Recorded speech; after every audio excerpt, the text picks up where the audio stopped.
हिमाचल प्रदेश में वाहनों पर प्रवेश कर के मुद्दे पर प्रदेश भाजपा के वरिष्ठ प्रवक्ता एवं पूर्व विधायक राजेंद्र राणा ने मुख्यमंत्री सुखविंदर सिंह सुक्खू पर करारा हमला बोला है।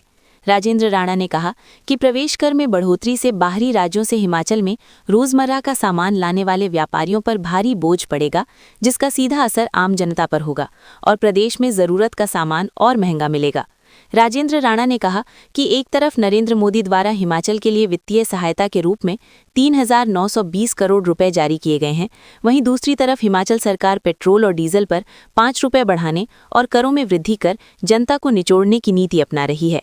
उन्होंने कहा कि मुख्यमंत्री की जिद के आगे प्रदेश की जनता को नुकसान उठाना पड़ रहा है और प्रवेश कर बढ़ाने का फैसला तुरंत प्रभाव से वापस लिया जाना चाहिए।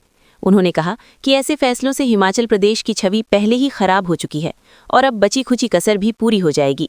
फर्क केवल आम जनता को पड़ता है, लेकिन ये बात मुख्यमंत्री समझ नहीं पा रहे हैं। राणा ने मुख्यमंत्री सुक्खू से सवाल उठाते हुए कहा कि दिल्ली के रेडिसन होटल में कमरा नंबर 411 में 72 घंटे तक वो क्या कर रहे थे। यदि उन्होंने कुछ गलत नहीं किया है तो इस बारे में जनता को स्पष्ट जवाब देना चाहिए। इस मुद्दे पर उनकी खामोशी से जनता के बीच मुख्यमंत्री की छवि और खराब हो रही है और यदि जल्द जवाब नहीं दिया गया तो स्थिति और गंभीर होगी।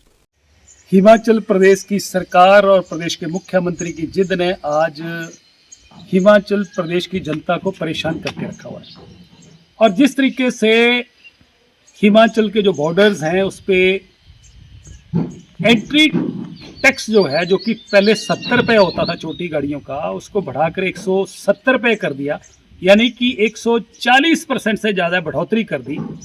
उससे पंजाब राज्य के लोग जो हैं उन्होंने पहले भी सरकार ने वार्निंग दी थी और आज जिस तरीके से हिमाचल प्रदेश से पंजाब की ओर जाने वाली सारी की सारी गाड़ियों को रोक दिया गया है और लोग परेशान हो रहे हैं।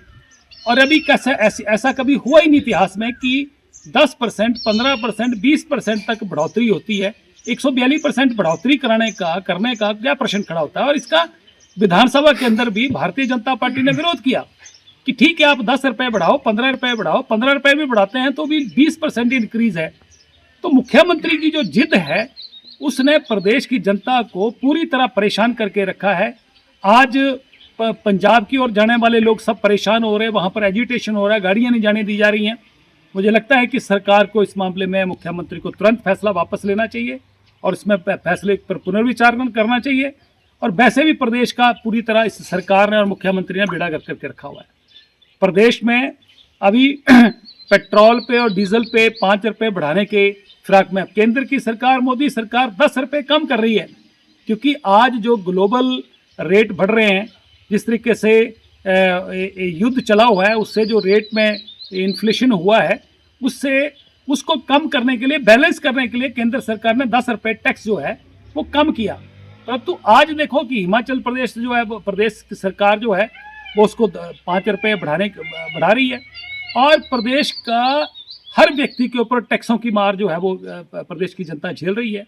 कभी कोई मिल्क सेस, कभी कोई दूसरे सेस, इस तरीके से प्रदेश की जनता परेशान हो रही है और प्रदेश का फाइनेंशियली पूरी तरह दिवालिया निकल चुका है। आर्थिक इमरजेंसी लगभग लग चुकी है और प्रदेश जो है आज आर्थिक संकट से गुजर रहा है और मुख्यमंत्री अपनी मौज मस्ती में व्यस्त हैं। दिल्ली जाते हैं तो 5 स्टारों में जाके चुपचाप 5 स्टार में पता नहीं क्या करते हैं रात को वहाँ पर। और मैंने पीछे भी कहा था कि 411 नंबर में रेडिसन ब्लू में जब टूर जो है वो प्रोग्राम जो था वो शिमला का था और मुख्यमंत्री चुप करके रेडिसन ब्लू में जाकर रुक गए। रात को वहाँ पर रुके, कमरे किसी के नाम, बिल कौन पेमेंट कर रहा है और रात के अंधेरे में किसके साथ डील हो रही है, आज तक मुख्यमंत्री उसका जवाब नहीं दे पाए। प्रदेश की जनता का ये जानने का हक है कि वो प्रदेश की सरकार के मुखिया हैं, वो क्या कर रहे हैं, कहाँ जा रहे हैं और जाकर क्या कर रहे हैं, ये सब जानने का हक है, क्योंकि उनकी पब्लिक लाइफ है। इसलिए मुख्यमंत्री ने कोई जवाब नहीं दिया। बताया मुख्यमंत्री कि झूठ है कि सच है, अगर कहेंगे भी झूठ है तो हम सबूत देते हैं उसका। इसलिए आज प्रदेश के मुख्यमंत्री और प्रदेश की सरकार की हालत ये हो गई है कि प्रदेश की जनता, तमाम जनता आज जो है परेशान है। महिलाओं को ठगा गया, नौजवानों को ठगा गया और इसके अलावा आज कर्मचारी ठगे महसूस कर रहे हैं। विकास शून्य हो चुका है।